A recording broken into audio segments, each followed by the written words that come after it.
pero uno que es muy sentido y insistimos, de interés público: desabasto de medicamentos en nuestros hospitales. Diputada, ¿cómo está? Josefina, con el gusto de saludarte y saludar también a tu auditorio. Muchísimas gracias. Pues, ¿cuál es su primer análisis, diputada? Adelante, le escuchamos. Bueno, en principio, lamentar las circunstancias en las que nos encontramos en todos los hospitales de nuestro país a partir del desabasto que ya se empieza a sentir. De por sí, antes de la crisis sanitaria por la que estamos pasando, ya era una exigencia por parte de los usuarios y ahora lo vemos de manera recurrente y vemos que esto finalmente ocurre, en mi opinión, por una irresponsabilidad por parte del gobierno federal, de manera particular lo que tiene que ver con las adquisiciones de estos medicamentos, y que en un principio los argumentos que escuchábamos es de que esto ocurría a partir de combatir la corrupción que según existía con distintos laboratorios farmacéuticos, y que a un año estamos ahora viendo que finalmente ni los medicamentos llegan por parte de la Oficina de Naciones Unidas para proyectos que se definió comprarlos a través de esta agencia, y quienes más lo están sufriendo ahora son los derechohabientes, son aquellas familias, aquellas personas que sufren alguna enfermedad y que llegan a un hospital, a un centro de salud, y no son atendidos como debiera de ser su derecho, pero lo otro es de que no se cuenta con los medicamentos suficientes y necesarios. Le saluda José Ángel Gutiérrez. Buenas tardes. Oiga, diputada, es cierto, bueno, lo comenta y mucho se ha señalado la parte de responsabilidad que existe por parte de la autoridad federal. Por lo que corresponde a la iniciativa privada, también han podido ustedes hacer un análisis, una evaluación de hasta dónde también hay responsabilidad por en su momento vender caro, por tal vez no estar preparados y por esos tantos factores, es decir, para que tengamos la pinza completamente cerrada. Sí, a mí me parece que si hubiera responsabilidad por parte del sector privado, José Ángel, debiera de exteriorizarse y debiera de presentarse las denuncias correspondientes si encontraron corrupción y alguna otra circunstancia que pueda convertirse en un delito y abrir las investigaciones, pero eso no ha ocurrido, y lo único que vemos es que finalmente quienes están pagando las consecuencias de esa falta de entendimiento entre el gobierno federal y quienes pudieran contar en su momento de los medicamentos, pues lo está pagando quienes finalmente están de manera inmediata necesitando que se les garantice su derecho a la salud.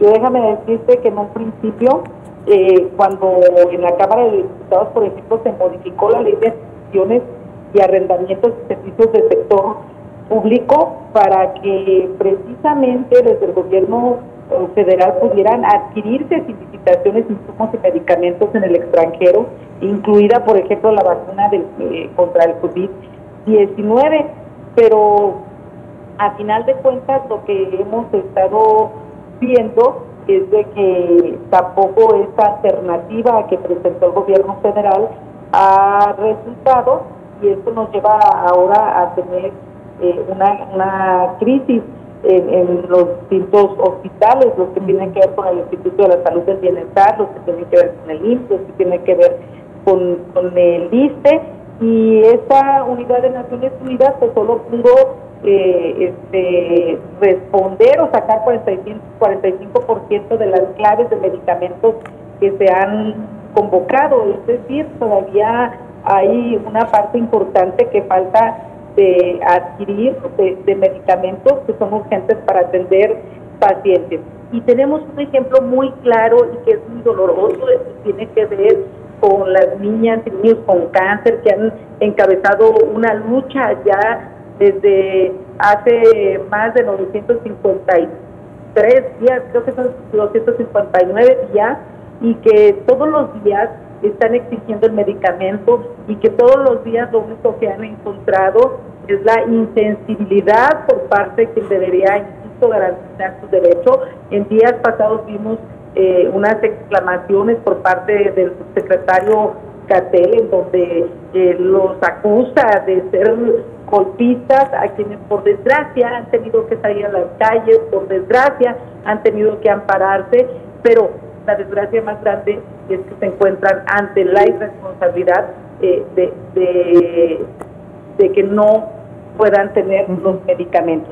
Y el presidente de la República en días pasados había comentado de que ya se tendría ese medicamento, de que pronto iban a poder contar con él, y lo que vemos en estos momentos es que esto no ocurre, y no ocurre, en mi opinión, por una falta de planeación también, y que por desgracia al parecer la vamos a seguir padeciendo en los próximos días.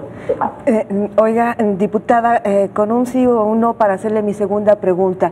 ¿Vio la entrevista completa del doctor Gatell en el programa El Chamuco? No la vi completa. Ah, pues entonces, ¿sabe por qué le pregunto? No la vi completa en términos de que, porque no solamente tuvo la entrevista de Gatell, estuvieron algunas otras, hubo algunos otros comentarios, pero el asunto finalmente es de que una expresión como la que dio Gatell no es una expresión que debe de venir de un funcionario que su responsabilidad es cumplirle a la ciudadanía. Es que sí, qué bueno que hace la acotación, porque para no caer en mentiras, que por cierto ahora se inauguró esa sección ¿Quién es quién?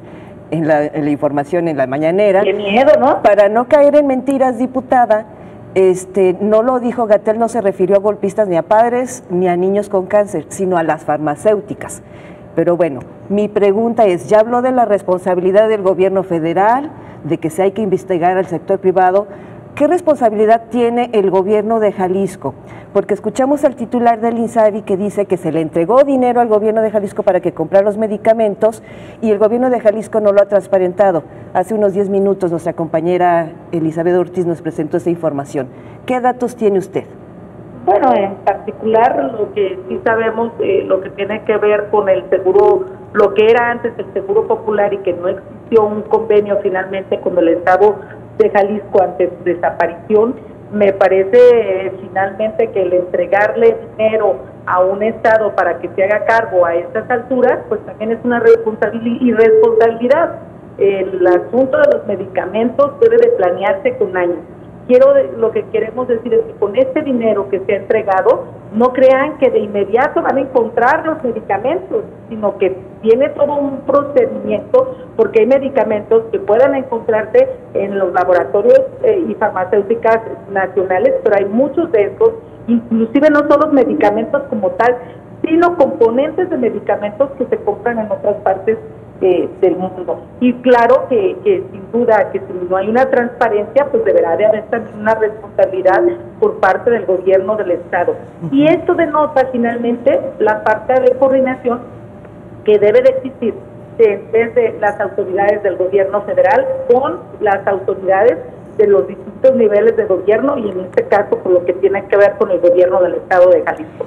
Entonces, más allá, digo yo, de echarse la bolita de quién es responsable, si uno u otro, a mí me parece que es responsabilidad compartida, pero la que la tiene la mayor es finalmente el gobierno federal, quien desde un principio quiso centralizar todas las compras, y ahora lo que quiere es finalmente ahora decirle a Jalisco, tú compra lo que tengas que hacer con esos recursos. Pero desde que se creó el Instituto de Salud para el Bienestar, que maneja, por cierto, Juan Antonio Ferrer, los responsables de compras del IMSS e ISSSTE, los medios nacionales han dado cuenta también de sendas reuniones que han tenido en Palacio Nacional para que el contrato de Naciones Unidas pudiera coordinar las compras consolidadas en 2022 y hasta 2024, y pues eso está en serias dudas en estos momentos. Entonces, me parece que esa manera de querer centralizar todas las compras, porque esa fue la intención principal,